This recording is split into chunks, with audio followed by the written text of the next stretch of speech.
इस अध्याय में ब्रह्मा आदि समस्त देवताओं के द्वारा भगवान श्री कृष्ण की प्रार्थना है अपने धाम वैकुंठ लौटने के लिए। षष्ठे ब्रह्मादि स्तुत्वा गंतुम विज्ञापितम हरिम उद्धव प्रार्थया नाथ स्वधाम नय मामि। और इसी अध्याय में यह भी वर्णन है कि उद्धव जी भगवान श्री कृष्ण से प्रार्थना करने लगे, हमें भी अपने धाम ले चलिए। तो भगवान से यह कहने के लिए कि भगवान अपने वैकुंठ धाम लौट जाए, इस तरह जगत से ब्रह्मा जी समस्त देवताओं के साथ प्रजापति आदि के साथ आए हैं द्वारका। यही कथा प्रारंभ कर रहे हैं। अथ का अर्थ है वसुदेव नारद संवाद के बाद। आत्मदयी देवई प्रदेश आवृत। ब्रह्मा जी जब द्वारका आए तो उनके साथ कौन कौन लोग थे इसका वर्णन कर रहे हैं। आत्मदयी देवई प्रदेश, ब्रह्मा जी के पुत्र थे उनके साथ, जिनमें शनकादि का सबसे श्रेष्ठ स्थान है, 4 भाई शनकादि, और भी नारद जी इत्यादि और मरीचि आदि। ब्रह्मा जी के जो पुत्रगण हैं, जो इस विश्व में सबसे महान व्यक्तित्व वाले हैं, तो पुत्र थे। और देव जिनका वर्णन आगे आ रहा है, जिनमें इंद्र प्रधान है, देवताओं के साथ ब्रह्मा जी और प्रजेश प्रजापतियों के साथ। प्रजापतियों मरीचि जी सबसे प्रधान, दक्ष मरीचि आदि, इनसे ब्रह्मा जी आवृत घिरे हुए। साफ है कि ब्रह्मा जी केंद्र में है, श्रेष्ठ है। अब जगह आए, इसके साथ ही साथ उनके यह सुन करके कि ब्रह्मा जी द्वारका की यात्रा करने जा रहे हैं, तो भगवान शिव भी अपने भूतों का समुदाय लेकर चल दिए द्वारका। भगवान शिव के लिए सुखदेव गोस्वामी एक विशेषण दे रहे हैं, भूत भव्येश। भूता नाम प्राणी नाम भव्यस्य कल्याणस्य ईशः दाता।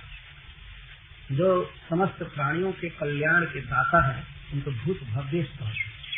ईशः का अर्थ है नियामक, दाता। भव्य का अर्थ होता है मंगल, कल्याण। भूत भव्येश समस्त भूतों के लिए, प्राणियों के लिए क्या मंगल है। भगवान का नाम सबसे बड़ा मंगल है और भगवान की कथा मंगल है, और इसके मंत्री हैं भगवान शिव, इसके दाता।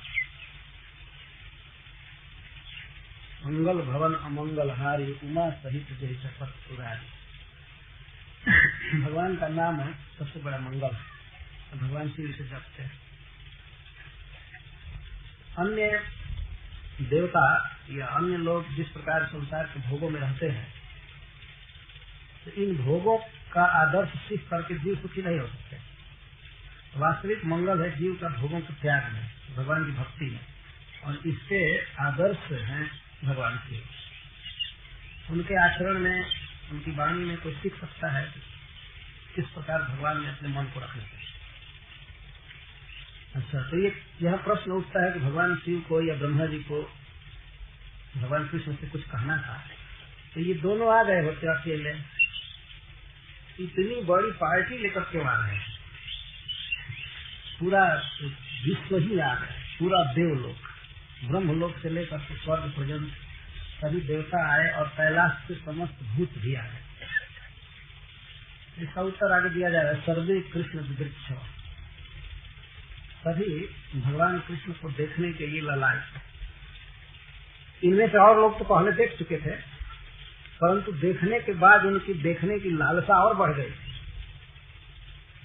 भगवान श्री कृष्ण का ऐसा सौंदर्य है कि जो व्यक्ति एक बार देखता है उसे वो कोटि कोटि बार देखना चाहता है, देखने के बाद तृप्ति नहीं होती। और वे जब जाकर के अपने घर में धाम में वर्णन करते हैं कृष्ण के सौंदर्य का, तो उनके जितने निवासी हैं वो सब ललायत हो जाते हैं कृष्ण को देखने के लिए।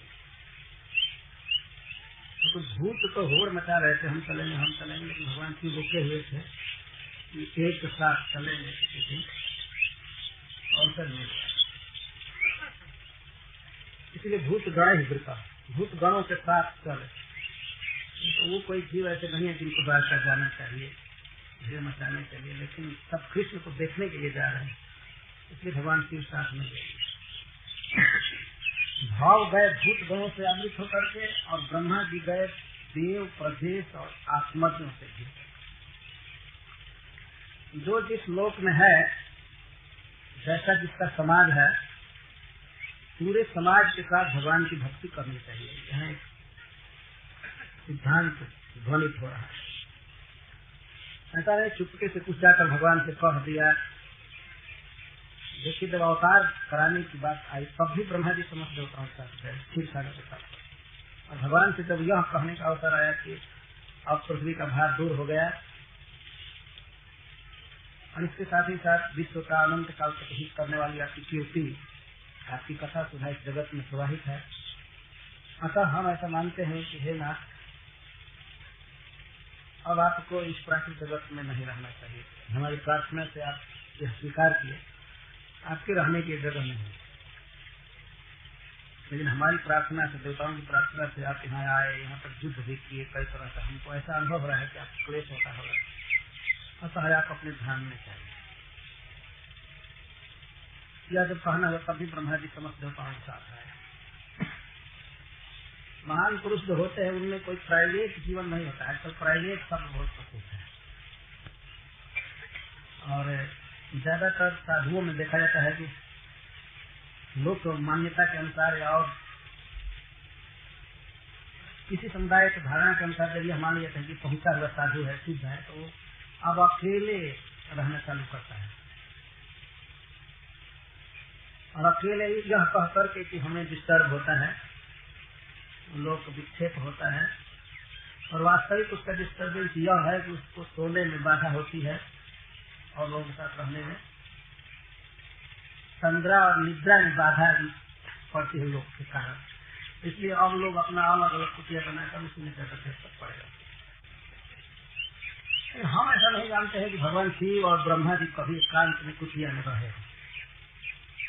प्रकट रहते हैं, भगवान के कीर्तन करते रहते हैं, कथा कहते रहते हैं, सुनते रहते हैं, कहीं जाते आते हैं तो भी पूरा झुंड के साथ आते रहते हैं। हरे कृष्णा कृष्णा कृष्णा हरे हरे, हरे राम। तो विश्व के सबसे श्रेष्ठ देवता ब्रह्मा जी और भगवान शिव जो महादेव हैं, ये सब अपने अपने गणों के साथ द्वारका आए। बहुत सुंदर भाव यहाँ व्यक्त है। इस तरह से सबको चाहिए कि अपने समुदाय के साथ भगवान की भक्ति करें। कौन कौन देवता आए, समुदाय वाचक और किसी का नाम बता रहे हैं। इंद्रो मरुद्भीर भगवान आदित्या बसवस्विनौ विभवो अंगिरसो रुद्रा विश्वे साध्याश्च देवतः। या तृतीया में न कहकर प्रथमा में कह रहे हैं सुखदेव गोस्वामी, इंद्रादि देवताओं से घिरा हुआ यहाँ न कहकर स्वतंत्र इंद्र भगवान आदि का वर्णन कर। इसका अर्थ यह है कि आवृत और वृत यहाँ भी लगाना पड़ेगा, एक वचन द्विवचन बहुवचन के अनुसार। भगवान इंद्र मरुद भी आवृत या वृत जल हो, यह अर्थ है। मरुदगण नित्य मित्र हैं भगवान इंद्र के। देखिए, इस प्रकार से देवताओं की भक्ति प्रतीत हो रही है भगवान के प्रति। द्वारका जाना एक साधारण सी बात कहनी है कि हे नाथ, अब आप इस कुत्सित प्राकृतिक जगत से अपने नित्य सुखमय धाम में चले गए, इतना ही कहना है। लेकिन यह कहना मात्र ही प्रयोजन नहीं, वास्तविक प्रयोजन है भगवान का दर्शन करना, क्योंकि जब तक वे प्राकृतिक जगत में हैं तभी तक उनका दर्शन हो पाता है। जब तक भगवान इस प्राकृतिक जगत में रहते हैं तब तक कोई भी जीव उन्हें देख सकता है उनकी कृपा से। लेकिन जब वे अपने प्रकट परव्योम स्थित धाम में वैकुंठ में चले जाते हैं तो उनकी कृपा होने पर उनको देखना सकती है। जब आएंगे अवतार लेंगे तब ना। इसलिए लगता है कि समस्त देवता एक बार भगवान को आंख भर कर देख लेने के लिए आए, जो बीच बीच में आया करते थे। सप्त सर्व परमेश पितरोगा, वेणु गीत में आया था, जुगल गीत में ब्रह्मा जी, इंद्र भगवान और शिव जी ये सभी आते थे प्रतिदिन कृष्ण का दर्शन करने के बाद। और जब भगवान द्वारका में रहने लगे तो उस समय भी आते थे, लेकिन अब अंतिम दर्शन है भगवान का, इसलिए आते हैं। देखो रे सखी लोचन भरी भरी, फेर नहीं राम जी जनक पुराण। वास्तव में इस प्राकृतिक जगत के जीवों का, विशेष करके पृथ्वी पर रहने वाले मनुष्यों का बहुत बड़ा सौभाग्य, असमोघ सौभाग्य इसमें होता है कि भगवान यहाँ रहते हैं। उनका दर्शन करना, उनकी वाणी सुनना तो सुलभ होता है। लेकिन जैसे मैं कहा करता हूँ इस श्लोक में, जैसे पिता स्वयं ही अपनी पुत्री का विवाह ठीक करता है और उसको विदा करता है, और जब पुत्री जाने लगती है ससुराल तो पिता या माता रोने लगते हैं। ये देवता स्वयं ही सुखी है भगवान को यह कहने में कि आप जाइए अपने धाम में, लेकिन फिर भी कहना है। लालसा से आए देखने के लिए हृदय में एक बहुत बड़ा दुख दिया है कि भगवान का दर्शन नहीं होगा, वो चले जाएगा अपने धाम। लेकिन इसके साथ ही अब कहना है कि भगवान को भेजना है, विदा देना है। तो भगवान इंद्र मरुदगणों के साथ आए, और आदित्य का अर्थ है इंद्र के अतिरिक्त अन्य आदित्य। इंद्र तो उसमें है, ये भी एक आदित्य है। और भी माता आदित्य के पुत्र जो है सब आए। वसव 8 वसु, अश्विनी कुमार, ये लोग आए तो अपने अपने दलों के साथ आए। ब्रह्मा जी के साथ सारा दल है, उस दल में कई अवान्तर दल।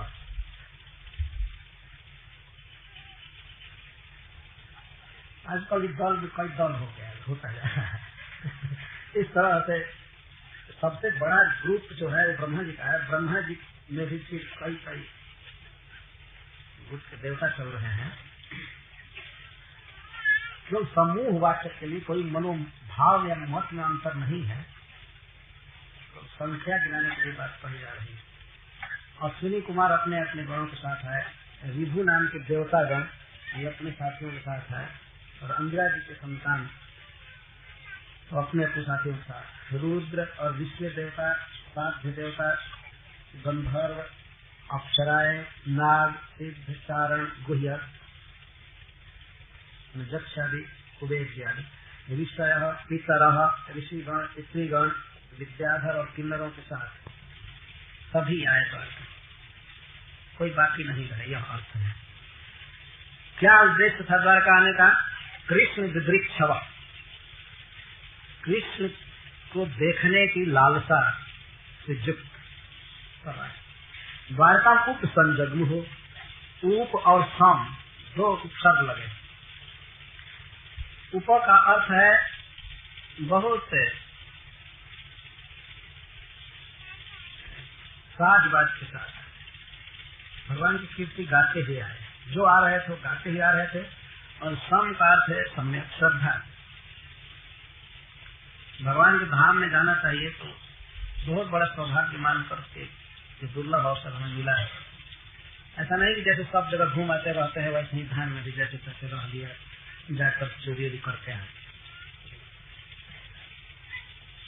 किसी का कुछ चुराया, किसी का कुछ चुराया, वो तीर्थ यात्रा हो।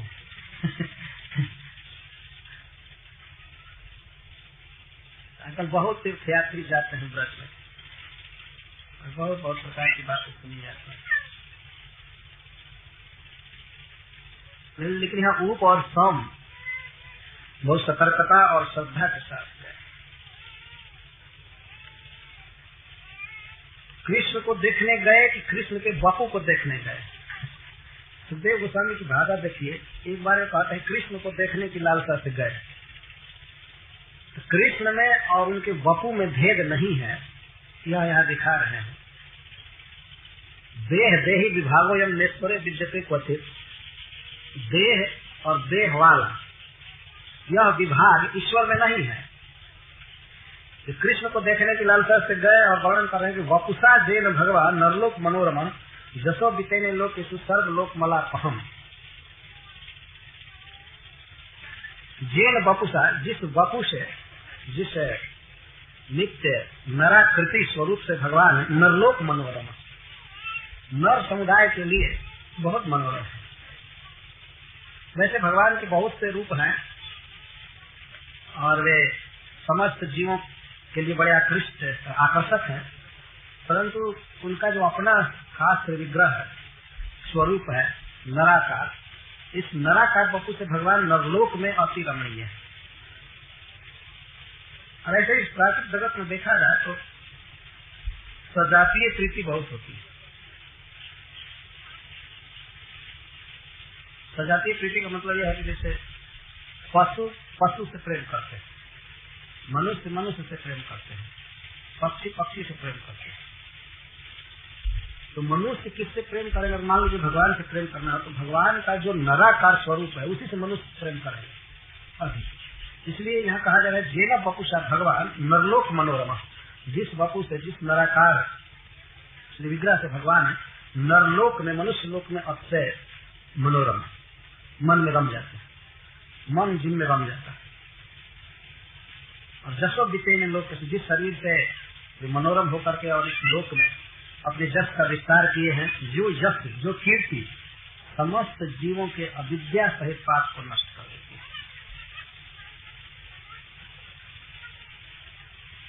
तो यह बहुत सुंदर वक्तव्य है।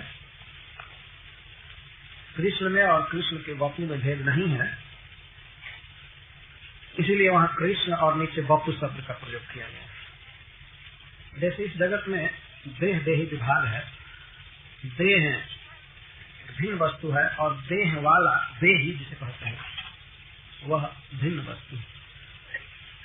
तो भगवान में देह देही विभाग नहीं, यह देह है और यह देह वाला है, उनका देह ही वे है।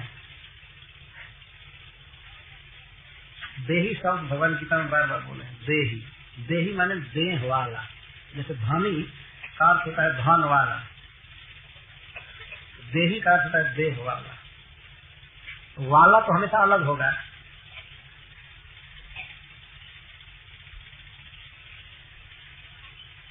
इसको समझना बहुत आवश्यक है वैष्णव के लिए। श्रीमद् भागवतम में जहाँ कहाँ इसका बड़ा सुंदर संकेत है, कृष्ण और वपु। वपु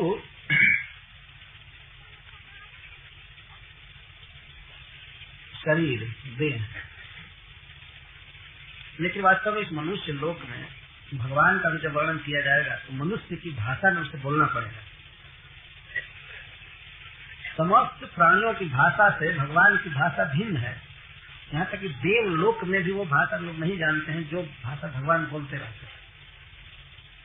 इसी जगत में देखिए चिड़िया की भाषा अलग है ना, मनुष्यों का उससे कोई मेल नहीं, लेकिन वे अपना काम चला लेते हैं। पक्षी अपना काम चला लेते हैं, जो भी चेचा बोल करके उतने से उनका काम चल जाता है। मनुष्य तो अनेक प्रकार के विद्यालय खोले हैं, कंप्यूटर सीख रहे हैं, क्या क्या पढ़ रहे हैं, पत्र लिख रहे हैं, भाषण कर रहे हैं, प्रचार कर रहे हैं, सब जाकर के काम चलता है। लेकिन कुछ ऐसे प्राणी हैं जो बिना बोले काम चला लेते हैं, जैसे पशु बहुत कम बोलते हैं, लगभग नहीं बोल नहीं कह सकते। सवेरे से शाम तक वे बहुत कम बोलते हैं, है ना। पशु झगड़ा करते समय भी गाली गलौज करके नहीं झगड़ा करते हैं, लड़ लेते हैं चुपचाप। उनमें भाषा विकसित नहीं है। मनुष्यों में भी कुछ लोग तो जो सोचते हैं कि हम बहुत आगे बढ़ गए, वो भी मौनी हो जाते हैं। संसार चला लेंगे, झगड़ा करेंगे, लेकिन मौन नहीं।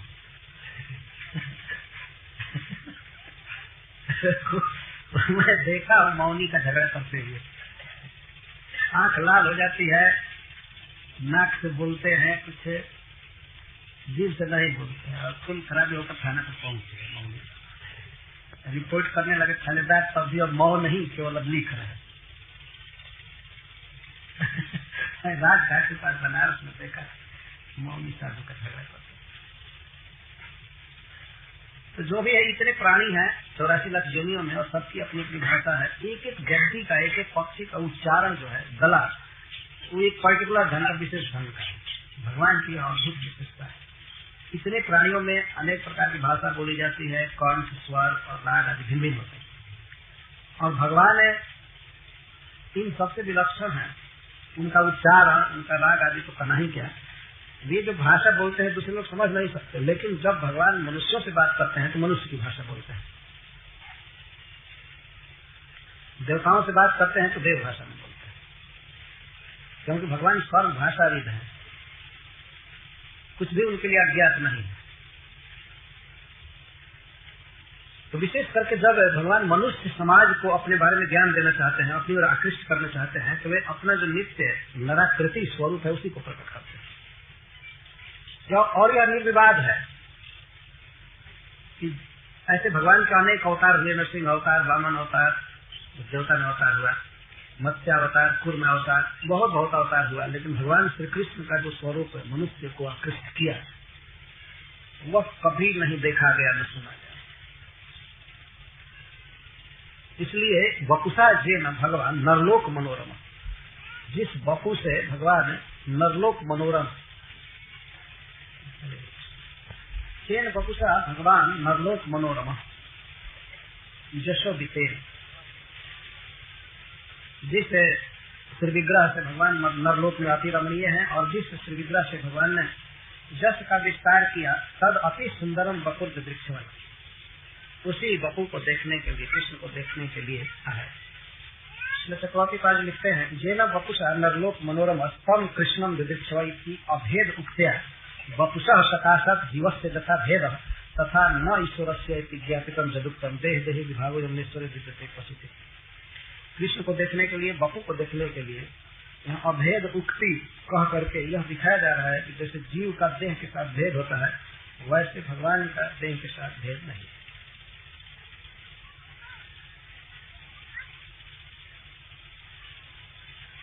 और जेन बपुषा नरलोक मनोरम और जेन बपुषा जसा बितेन, विपनुते, विपनुते है कि बितेन है, बितेन और विपनुते विपाठ भेद है, क्योंकि एक ही बार जस का विस्तार नहीं किए हैं, बारंबार करते रहे। जसो विपनुते लोके सब लोग मनाते। तो यहाँ सुखदेव गोस्वामी का एक बहुत बड़ा संकेत है, समग्र मानव समाज के लिए, नरलोक के लिए भगवान श्री कृष्ण है मनोरम, अति सुंदर, उनसे प्रेम करना चाहिए।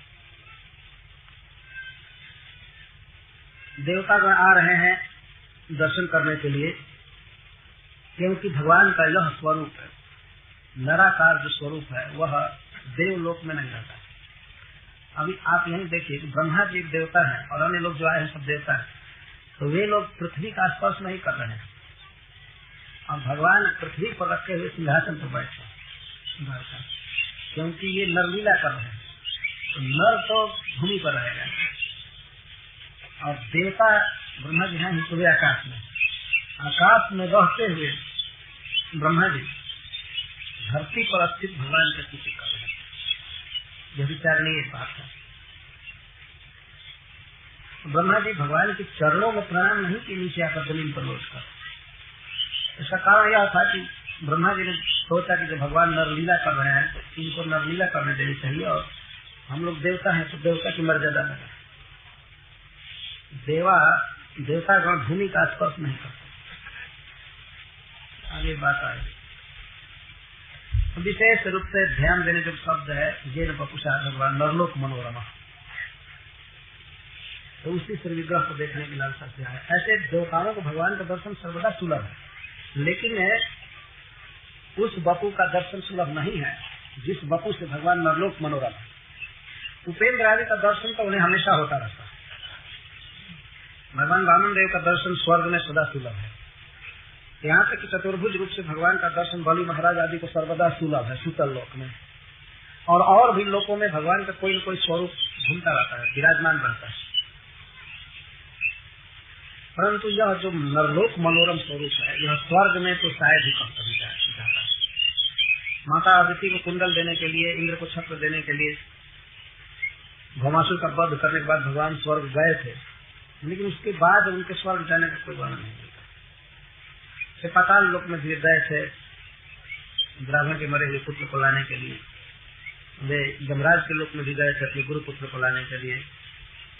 घूमते थे, बहुत कम, बहुत थोड़ा अवसर मिलता था, परंतु मनुष्य लोक में तो सदा रहे, जब तक प्रकट रहे अवतार लेकर के द्वारका में रहे, मथुरा में, वृंदावन में, इस तरह सुलभ। तो मनुष्यों का इस दृष्टि से सबसे बड़ा सौभाग्य है, खासकर स्वयं भगवान श्री कृष्ण से प्रेम करने का सुनहला अवसर है मनुष्यों का। तो उसी श्री विग्रह का या भगवान श्री कृष्ण का दर्शन करने के लिए ब्रह्मा जी शिव जी की समस्त क्षमताएं के साथ गए। सत्याम विभ्राजमानायाम समृद्धायाम हर्षि व्यचक्षता वितृप्ताक्षा कृष्ण में अद्भुत दर्शनम। महर्षि समृद्धायाम विभ्राजमाना, महान रिद्धि, महद रिद्धि, महारिद्धि महर्षि समृद्धाया, जो महान धन से समृद्ध थी उस द्वारका में, और जो अतिशय विद्यमान हो रही थी, चमक रही थी, ऐसी द्वारका में, सत्य द्वारका है, अद्भुत दर्शनम कृष्णम अवितृप्ताक्षा व्यचक्षत। उस परम समृद्ध द्वारका में वे सब गए और भगवान श्री कृष्ण का दर्शन किए, उनको देखे। व्यचक्षत, वि अचक्षत, विशेषण अचक्षत, देखे। इसका अर्थ है कि विस्तारित नेत्रों से समस्त देवता या भूत भगवान को देखने लगे। कथम भूतम कृष्णम अद्भुत दर्शनम कृष्णम। दर्शन का अर्थ है दृश्यता इति दर्शनम, श्री विग्रह दर्श्यता।